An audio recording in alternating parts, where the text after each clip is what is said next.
Good morning. Morning. Morning. Morning. Hi there. How's everyone doing on this beautiful Monday? Guys have a good weekend? Yes, it was not long enough. Yeah, I ran out of weekend. Fair. Literally. Yeah, we hit and if you're not in Boise, then you don't know this, but what did we hit? Like 105 on Saturday or something? Yeah, we were like 104 here in Pocatello, and it was just sweltering hot. Good day to get out on the river where the water's cool. So let's dive in. JD, why don't we start with you since you were unmuted. Who or what are you grateful for? Honestly, I'm grateful for this week. Like, I've got a bunch of showings set up. I've got two that are about ready to go to market. So I think with this mid-year hump, like my goal for the year was to do six transactions, and with these ones that I'm right at, like that means that I hit my sixth goal by the 6th month. So Wow. pretty sweet. Congrats, man. Thanks, buddy. Exciting.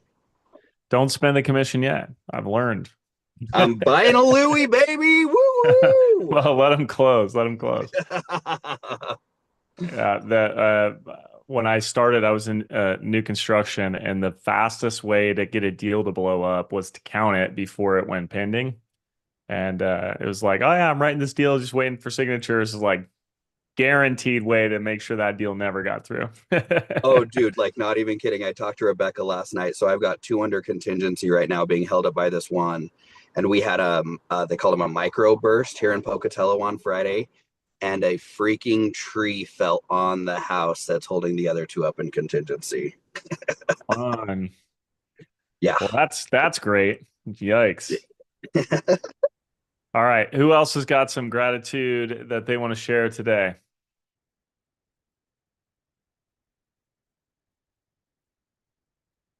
Okay, I'm gonna pick some people. Let's see here. How about Joyce? How you doing, Joyce? Hopefully I'm not catching you too off guard. Who or what are you grateful for on this beautiful Monday morning? Fingers crossed. Always got to give an awkward amount of time too, just in case they're trying to find the mute button. But she might have logged in and went and grabbed coffee. Okay, we'll jump over to how about Angela? You're right next to her, Angela Bruno. Who or what are you grateful for? Good morning. I Good am morning. grateful for, I just got done with a golf lesson from my swing coach, who is my son. So it's a great morning, and now it's really hot. Nice. Oh, there's Joyce. She's unmuted. I'm unmuted. Hi. I actually thought he's going to pick me. So did you run away from your computer or phone or what? No, I couldn't figure out because I was clicking the volume anyways. I was on the wrong button. It's been one of those mornings. Yeah, no Um, worries. After going to the Immediate Care Center last night for migraine, I'm feeling great this morning. So I'm just grad feet up vertical and I'm ready for day. Amen. But you know what? When you have 1,000 things to worry about until something's wrong with your health, and then you just have one thing, right? Yep. So good for you. Glad to hear you're feeling better. All right. Anyone else dying to share some gratitude? Go ahead, unmute. Who or what are you grateful for? I'm not going to choose anyone else, so no need to panic.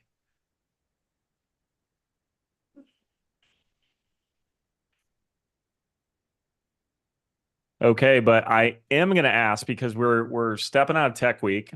Today's Market Monday, so I've got some something fun we're going to talk about here in a minute. I think it's fun, I guess, kind of nerdy, but a little fun. But what about Tech Week last week? Personally, I was inspired, and I know that I was on this end of the equation. It got me thinking about so many different things that we could be doing and ways we can utilize the technology that we have in front of us. What did you guys get? Did anyone Anyone get any big takeaways? I remember I challenged, I told Brent, I'm like, no one's going to do this. And then like 4 or 5 of you told me, yeah, right.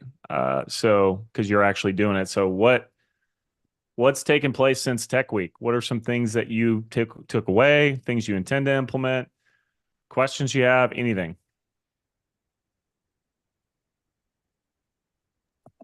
I'll go. I really liked it. I used Brent's prompts in Claude and have my week scheduled out and had it make the content. And then I also have it scheduled to make the content regularly for me on certain days of the week. I knew you could do those things, but I didn't know how to do it. And so having that step-by-step guide that he created is helpful. So I Give appreciate us it. let's just assume I wasn't here last week. What are you talking about? Give me like the 30-second walkthrough of what you learned and what you did to implement it. So I had no idea how to like create instructions for Claude. So I did take Brent's pre-made instruction and then I used that to make my own instructions for it as well to have it automatically create the content for me with the branding and everything synchronized so that everything looks beautiful and professional and I don't have to do it. So what And you're then I talking don't about have to is a find the project. information. Yeah. You're in Claude, you created a project, you Yes. gave it instructions for the project, Yes. and now with minimal prompting, you can get what you want. Exactly. So tell me, what's the prompting you need to do now? Now that you've set it up, what do you actually need to say and what do you get? So I have it already scheduled to make it. So it will automatically make it for me and then send it to me at certain times. So I don't even have to prompt Does it. it like email you or what? It says that the app has to be open. So I have it set during times of the day that I'm on my computer. And then Okay. it will automatically drop it into the folder. So then I just have to go in at the end of the day and pull it from the folder and then upload it. Wow. That's pretty cool. Yes. And were you an AI tech wizard before this? No, I'm a ChatGPT junkie. I love my ChatGPT for everything, but I'm really loving that Claude can do all of this and it looks way nicer than anything I've ever had ChatGPT make me. So I was playing around with both of those programs on Saturday morning. I was building something. I'm doing a presentation for a mortgage company here later this week, and I was playing around with those side by side. I actually was pretty impressed with ChatGPT. It's much better today than it was like even like a month ago, because Claude just blew me away. But I did a side by side of both, and they both were, I don't know. I mean, they were both very comparable, building something pretty techy. So, okay, cool. Anyone else have anything from last week that inspired them or that they've implemented or questions? Anything goes.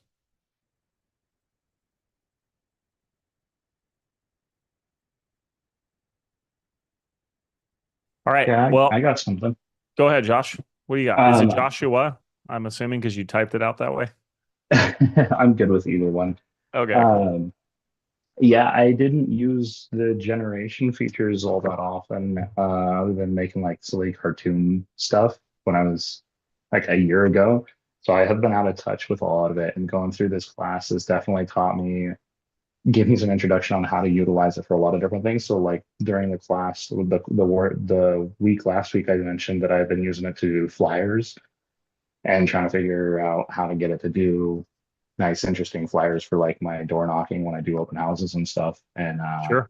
And I've been doing it for like calendars and like I just kind of dove straight into it over the weekend and I've been trying to do everything, like planning everything and working through ChatGPT and Gemini. You just reminded me of a story. I think this is really interesting. I'll tell you the story. This actually is just behavior. It's just how we operate as human beings, and it literally just triggered in my mind of how I've operated and what stopped me. So there was a study done, or I guess it was what would it be like a I don't know. Basically, a scientific study. They put these three monkeys in a cage, and they put bananas at the top of the cage and there was a rope to climb up to get the bananas. And every time a monkey would climb up to get the bananas, they would spray the monkey with water.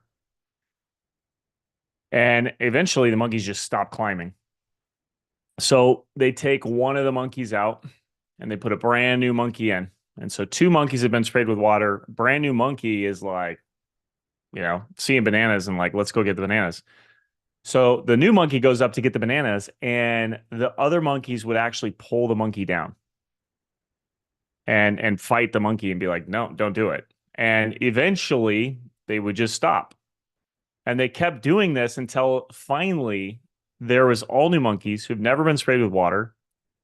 And they put a new monkey in, and the monkey goes to climb and get the bananas, and all the monkeys are pulling them down. And they're like, what the, like it's crazy. So all these monkeys have been conditioned like, you don't climb to get the bananas. So what's my point? I've been conditioned that, oh, I have a really cool idea. I don't know how to build a website. I don't know how to do graphic design. I don't know how to create a flyer. I don't know how to do X or Y or Z. So my idea goes, whoop, stops, because I can't do any of those things. And to retrain my brain to be like, actually, I have this technology at my fingertips. I can literally have it build anything I can think of. It's kind of wild. We're having to retrain our brains right now to think possibilities because we're capable of way more than we ever would have been otherwise.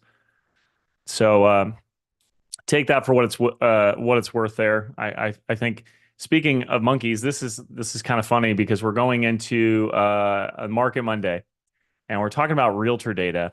And let's take a look at what our realtor monkey friends have been sharing. Hold on a second. Did I? I can't see. I'm going to move you guys over here. Can you see the screen I'm sharing right now? It says the viral stat lie. You guys see that? All right, cool. So now you still see it? It's bigger? A nod? All right, cool. All right, so I saw this and I was like, oh my gosh, I need to do a video on this, like for sure. I need to do a video right away. Because it's fascinating when you start to like think about it, like 84%. So what am I talking about? I'm talking about this actual stat here. Has anyone seen this floating around, this chart? You saw it on Instagram. 84% of realtors have not sold a home this year. Anyone?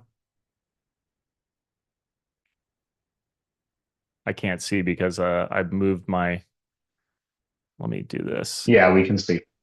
You can see, but have you seen this? Have you guys seen this floating around? Yeah, I saw it yesterday. No, I haven't. All right, let me get my screen shared. Sorry, guys. I'm having technical difficulties. So this is floating around. There's a guy that did a video and he's like, look at this. 84% of people, haven't sold a house this year. That's effectively what he's saying. He's like 84% of people haven't sold a home this year. And, obviously I'm a real estate coach. So, that surely benefits me. You guys need to be coached, right? This is not true. Here's the problem. This is not a true statement. All right. I actually looked it up. I didn't know this was false until this morning. I was going to share this with you guys. And then I'm like, oh, fact check. Actually, it's not real. So what is real? So NAR says it's not their data. The chief economist publicly disavowed the viral zero deals claim. NAR's own 2026 member profile shows a completely different picture. So number 2 is the data set doesn't exist. So NAR does not publish national deals per agent MLS tally. Its production data comes from member surveys. No report matches this table, which, by the way, I think I just bashing on NAR for 2 seconds. That's the dumbest shit ever. Like, why would you get your numbers from surveys only? And once I show you the numbers, yeah, it is what it is. So the fine print also inflates the zeros. It says that it excludes new construction, leases, commercial, and exclusive. Team deals count under the leader's name only. Appraisers and managers count as zero deal agents. So it's kind of like leaning on the side of agents not doing numbers. So the graphic's 84%, but this is what the NAR member profile says. By the way, this number's BS too. I'm just saying. It says 6% of individual realtors reported zero transactions, just 2% of agents on teams. They say the median realtor, 10 closed transactions per year. Now, who of you, I'm just going to try and make this as big as I can here so I can see you guys. Who of you filled out the NAR member survey this year? Okay, I can only see 4 of you on camera. If you filled it out, type in the chat. If you, okay, Mariah May did. There's 1 agent out of our 30 in here.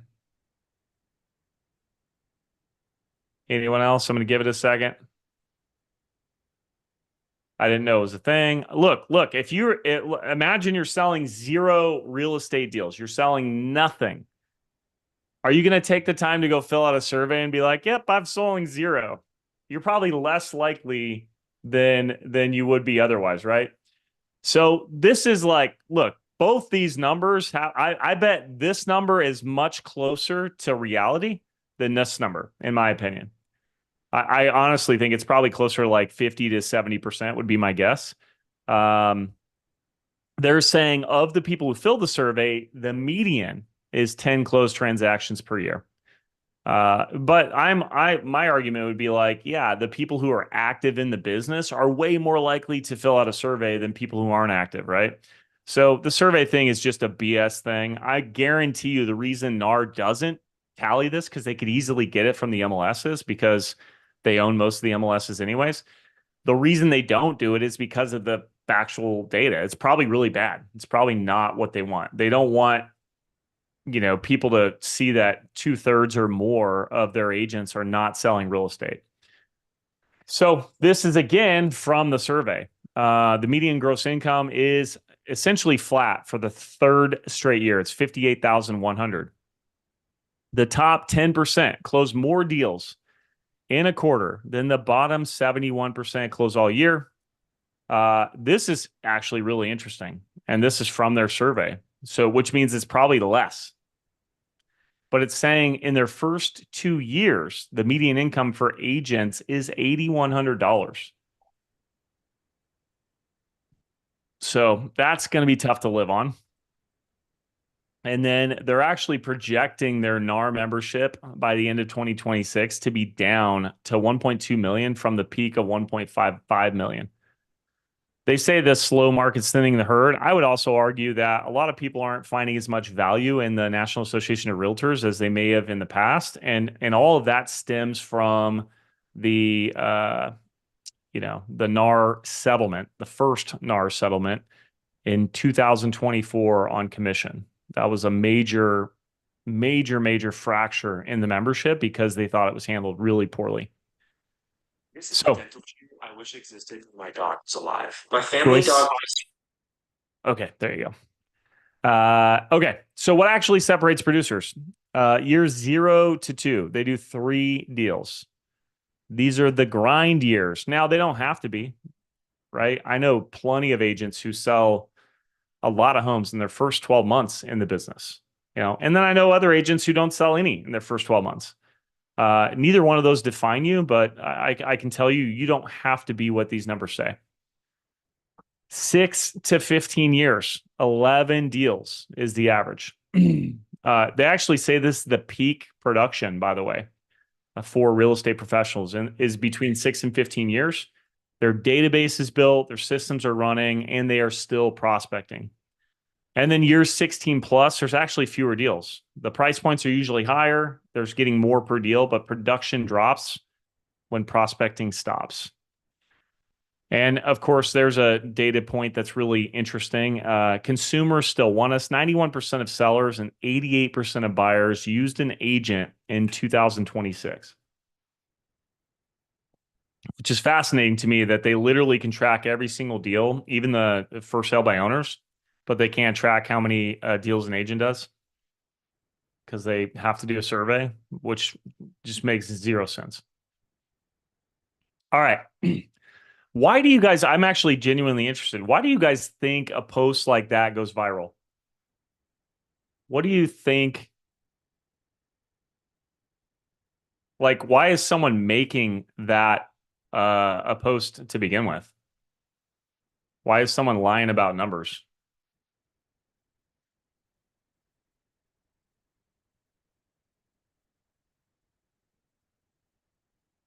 Do you think it's to create like a sense of urgency in people? That could be the case.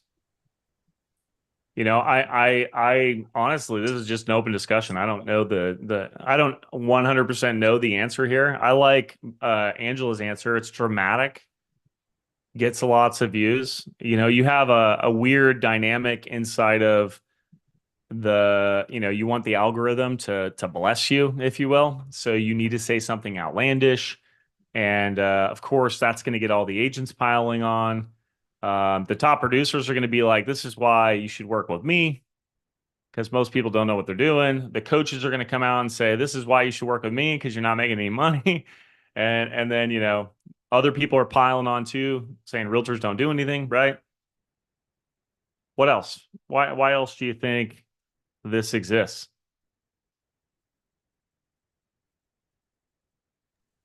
So you're saying it's put out by NAR? That was not put out by NAR.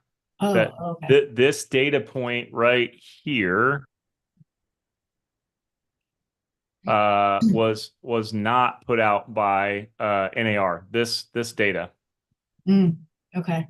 And in fact, the data we had last year, which I literally just found out today, it said 70% of agents hadn't closed a deal by like month 9 or something like that, which I just thought was true. I thought that was NAR numbers. It wasn't. It was fake too. Well, it might be easier to guess if I knew who put the information out of to what their motive is, I guess. I know, me too. I have no idea. I don't know who put it out. I don't know why they put it out. I have an idea, right? I think they just the person I saw was someone who is a real estate coach, not like a prominent one. I've never heard of them, never heard of their company or anything, but they coach people. So they just put it. That was the first time I saw it. But that takes us to another thing, because I think a lot of realtors are like, oh my gosh, and they're piling on, they're sharing it. People are just sharing it, making it more and more viral. What do you do to verify the validity of something before you share it? Because your clients see these posts too. Someone said they saw it last night, right? JD, was that you? Yeah, I saw it last night. Yeah. So go ahead. I didn't share it because I was like, this seems a little fishy to me, because here I am, a new agent. And like, I'm definitely involved in my community, and that's how I'm getting my name out there. But I see the statistics, like my brother, he's a top producer in our area already. And our top producer's done 18.9 million. The second's done 13 million. And then my brother's done $11 million so far this year. And that's just in Pocatello, Idaho. So I knew that those numbers seemed skewed to me, so I didn't want to perpetuate it. Well, the crazy thing is, though, how many agents are in Pocatello? Oh, like 2,000. Is that real? Is it actually 2,000? I think it's like 1,800. Yeah. No joke. Yeah. That's a ton. How many homes get sold in Pocatello per year? Do you know? I don't know. That'd be the next thing to look at. I'm gonna look at that. I think in the Treasure Valley here, just for context, we have about 8,000 agents, and we have roughly 12,000 transactions. And so if you figure there's 2 sides to each transaction, there's 24,000 transactions to be had. So 8,000 goes into 24,000. How many times? 3 times. So if everyone got an equal share, it'd be 3 transactions per agent. Does everyone get an equal share? So their survey saying the median agent selling 10 homes, yeah. I don't think so.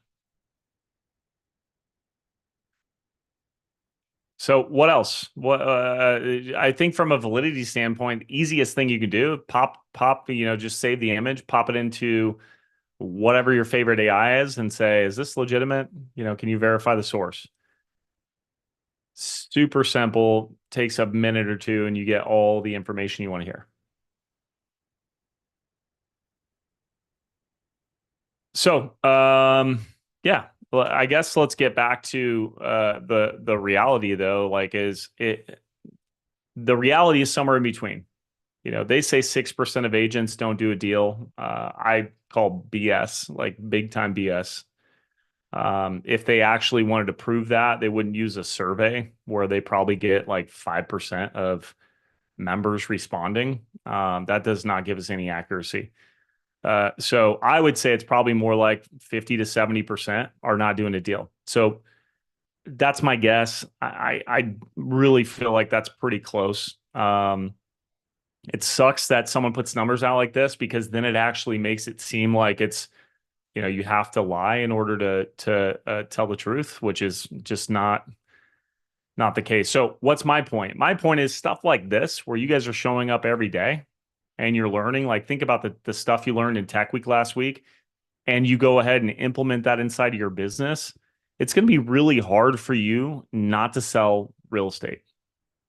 It'd be really hard for someone to show up to something like this every day, share ideas, get new ideas, implement new ideas, and not sell real estate. So I think consistency happens to be our greatest asset in this business. Even the worst agents I've ever seen, like, if they just do it over and over and over again, like, they sell real estate. So I think consistency is key, and it's one of the reasons why we have designed daily growth to be the way it is. And of course, this is the coach speaking here, but I really do think this is a big benefit. So, what do you guys think? What do you guys think helps set someone like you apart to actually transact every single year, or every single month, or every single week? Some of you are. What do you think it is that sets you apart?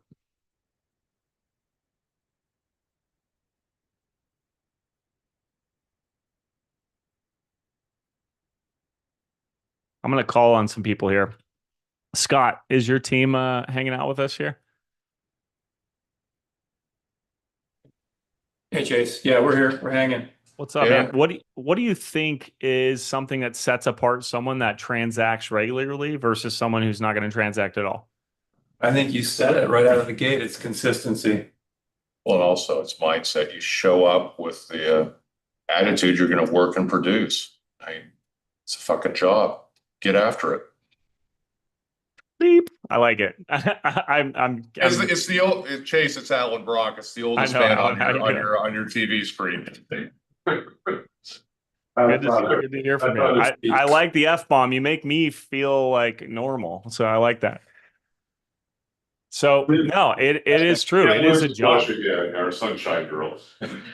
It kind of, since we'll go soapbox here, I'll pile on to what Alan's saying. Like, it always blew me away that someone would go work a job making 15, 20 bucks an hour and do from the time they punch in to the time they punch out, they're literally working all day.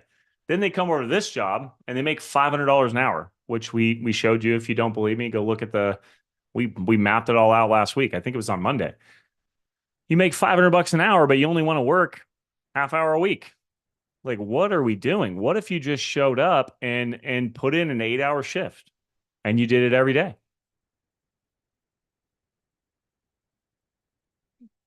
It is possible. It is possible. Just put set everything aside, do what works. This is why I like to really simplify things. If my when my agents, this happens unfortunately, but my agents didn't meet with a client today and then they didn't prospect today. It's like, what do you do all day? You did nothing. Whatever you think you didn't do anything. Period. Like, you are either helping someone buy and sell real estate, or you are finding someone that you can help buy and sell real estate. That's it. Anything you're doing that's not one of those two things is a distraction. You're doing it to distract yourself from the real job. I've seen way too many people fail out of this business where they can make $500 an hour to go back to the 10, 12, 15, 20, $30 an hour job. And yeah. So I think that's another thing you can do is you can call out your peers, help them. They need someone to hold the mirror up. So, when Scott hops on and says it's consistency, another way you do that is by having these accountability partners. right? So grab a friend, bring them here if you got nowhere else to go, or take them outside of here and do some script practice or do some daily check-ins, set some goals, and push yourself. But it's somewhere between 6% and 84% doing 0 deals this year. I think it's probably more like 70, 60. So don't be one of those 60% guys. Come back tomorrow morning. Anyone got anything else? Anyone got any parting words of wisdom before we get out of here?